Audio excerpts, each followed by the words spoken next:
It is necessary in the study of karma yoga to know what duty is. If I have to do something, I must first know that it is my duty, and then I can do it. The idea of duty, again, is different in different nations. The Mohammedan says what is written in his book, the Quran, is his duty.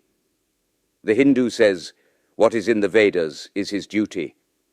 And the Christian says what is in the Bible is his duty. We find that there are varied ideas of duty, differing according to different states in life, different historical periods, and different nations. The term duty, like every other universal abstract term, is impossible clearly to define. We can only get an idea of it by knowing its practical operations and results. When certain things occur before us, we have all a natural or trained impulse to act in a certain manner towards them.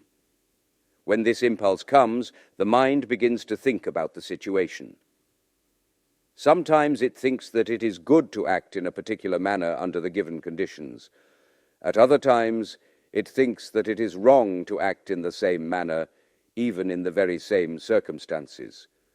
The ordinary idea of duty everywhere is that every good man follows the dictates of his conscience. But what is it that makes an act a duty? If a Christian finds a piece of beef before him and does not eat it to save his own life, or will not give it to save the life of another man, he is sure to feel that he has not done his duty. But if a Hindu dares to eat that piece of beef, or to give it to another Hindu, he is equally sure to feel that he too has not done his duty. The Hindu's training and education make him feel that way.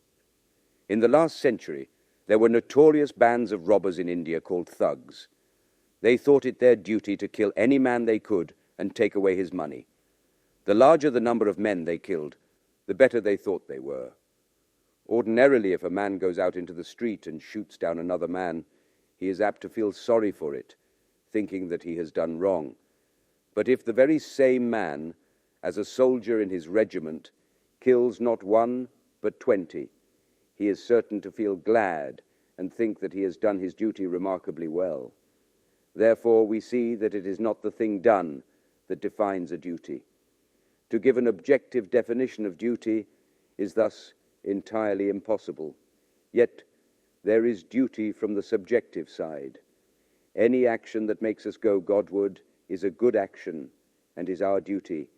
Any action that makes us go downward is evil and is not our duty. From the subjective standpoint, we may see that certain acts have a tendency to exalt and ennoble us, while certain other acts have a tendency to degrade and to brutalize us. But it is not possible to make out with certainty which acts have which kind of tendency in relation to all persons of all sorts and conditions. There is, however, only one idea of duty which has been universally accepted by all mankind, of all ages and sects and countries, and that has been summed up in a Sanskrit aphorism thus: "Do not injure any being. Not injuring any being is virtue." The Bhagavad Gita frequently alludes to duties dependent upon birth and position in life. Birth and position in life and in society largely determine the mental and moral attitude of individuals towards the various activities of life. It is therefore our duty to do that work, which will exalt and ennoble us in accordance with the ideals and activities of the society in which we are born. But it must be particularly remembered that the same ideals and activities do not prevail in all societies and countries. Our ignorance of this is the main cause of much of the hatred of one nation towards another. An American thinks that whatever an American does in accordance with the custom of his country is the best thing to do, and that whoever does not follow his custom must be a very wicked man. A Hindu thinks that his customs are the only right ones and are the best in the world, and that whosoever does not obey them must be the most wicked man living. This is quite a natural mistake which all of us are apt to make. but it is very harmful. It is the cause of half the uncharitableness found in the world. When I came to this country and was going through the Chicago Fair, a man from behind pulled at my turban. I looked back and saw that he was a very gentlemanly-looking man, neatly dressed. I spoke to him, and when he found that I knew English, he became very much abashed. On another occasion in the same fair, another man gave me a push. When I asked him the reason, he also was ashamed and stammered out an apology, saying, "Why do you dress that way?" The sympathies of these men were limited within the range of their own language and their own fashion of dress. Much of the oppression of powerful nations on weaker ones is caused by this prejudice. It dries up their fellow feeling for fellow men.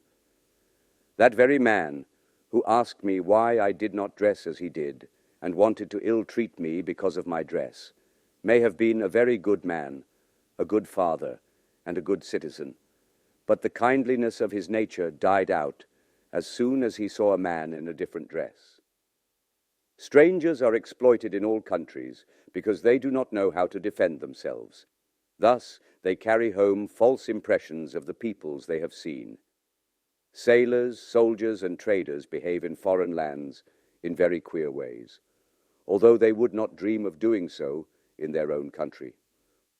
Perhaps this is why the Chinese call Europeans and Americans foreign devils. They could not have done this if they had met the good, the kindly sides of Western life. Therefore, the one point we ought to remember is that we should always try to see the duty of others through their own eyes, and never judge the customs of other peoples by our own standard. I am not the standard of the universe. I have to accommodate myself to the world, and not the world to me. So we see that environments change the nature of our duties, and doing the duty which is ours at any particular time is the best thing we can do in this world. Let us do that duty which is ours by birth, and when we have done that, let us do the duty which is ours by our position in life and in society. There is, however, one great danger in human nature, viz. That man never examines himself. He thinks he is quite as fit to be on the throne as the king. Even if he is, he must first show that he has done the duty of his own position, and then higher duties will come to him. When we begin to work earnestly in the world, nature gives us blows right and left, and soon enables us to find out our position.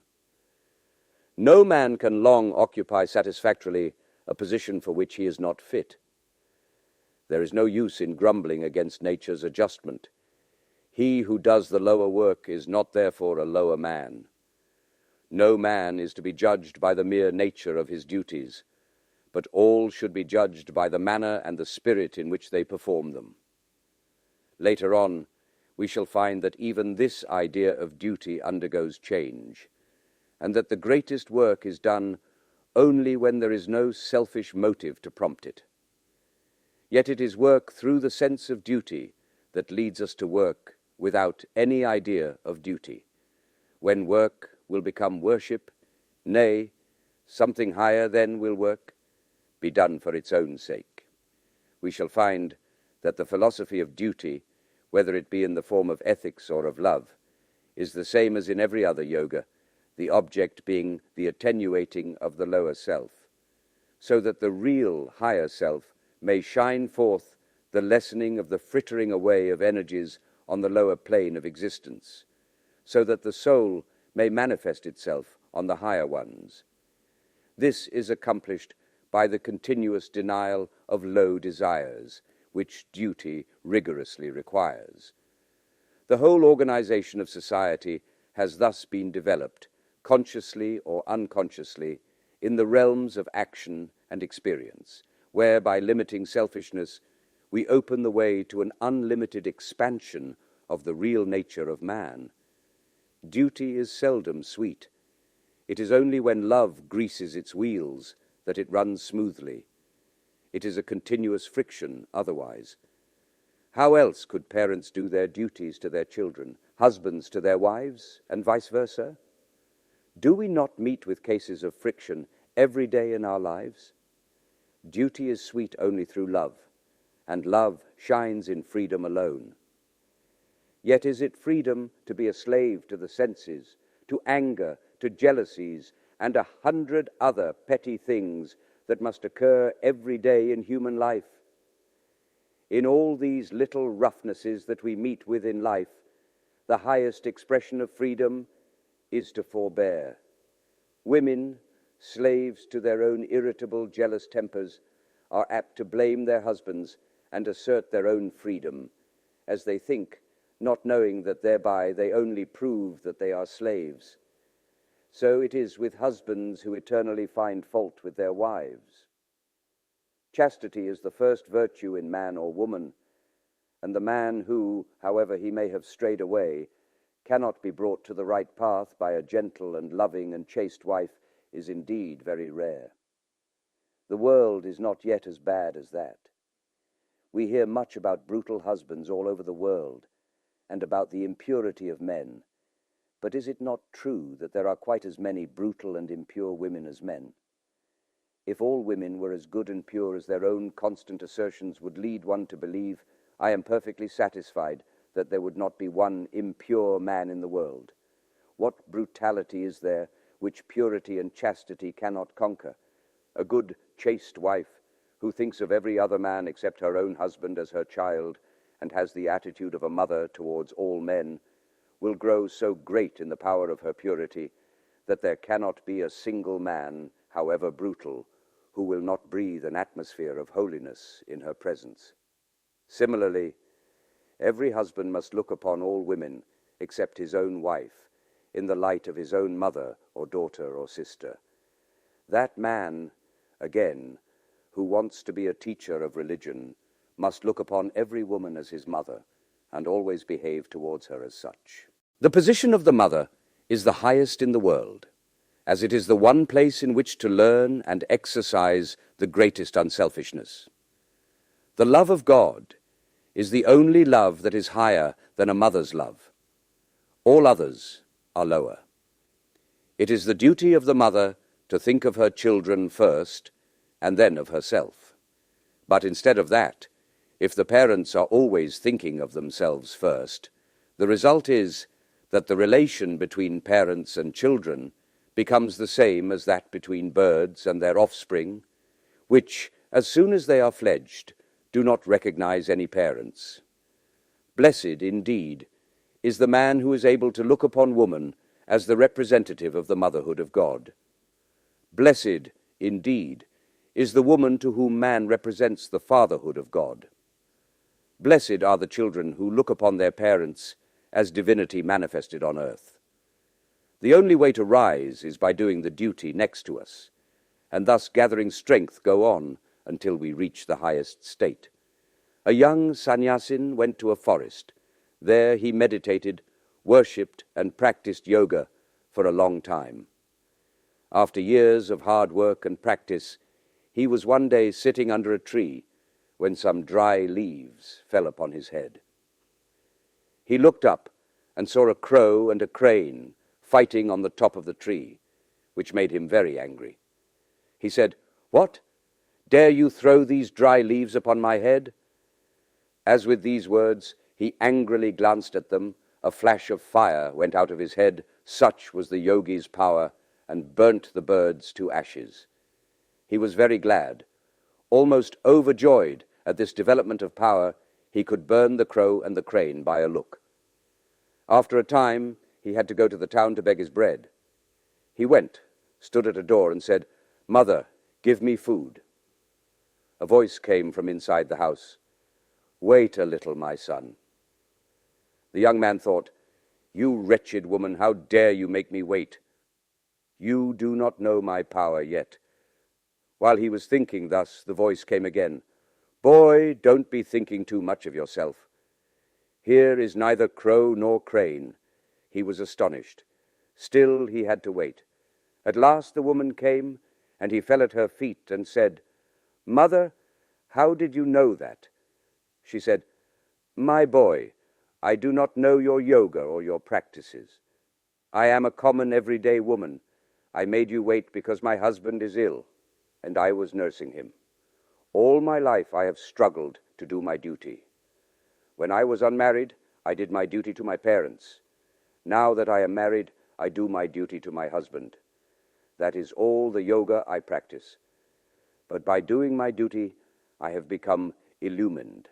Thus I could read your thoughts and know what you had done in the forest. If you want to know something higher than this, go to the market of such and such a town, where you will find a Vyada who will tell you something that you will be very glad to learn. The sannyasin thought, why should I go to that town and to a Vyada? But after what he had seen, his mind opened a little, so he went. When he came near the town, he found the market, and there saw, at a distance, a big fat Vyada cutting meat with big knives, talking and bargaining with different people. The young man said, Lord, help me. Is this the man from whom I am going to learn? He is the incarnation of a demon, if he is anything. In the meantime, this man looked up and said, Oh, Swami, did that lady send you here? Take a seat until I have done my business. The sannyasin thought, what comes to me here? He took his seat. The man went on with his work, and after he had finished, he took his money and said to the sannyasin, Come, sir, come to my home. On reaching home, the Vyada gave him a seat, saying, Wait here, and went into the house. He then washed his old father and mother, fed them, and did all he could to please them, after which he came to the sannyasin and said, Now, sir, you have come here to see me. What can I do for you?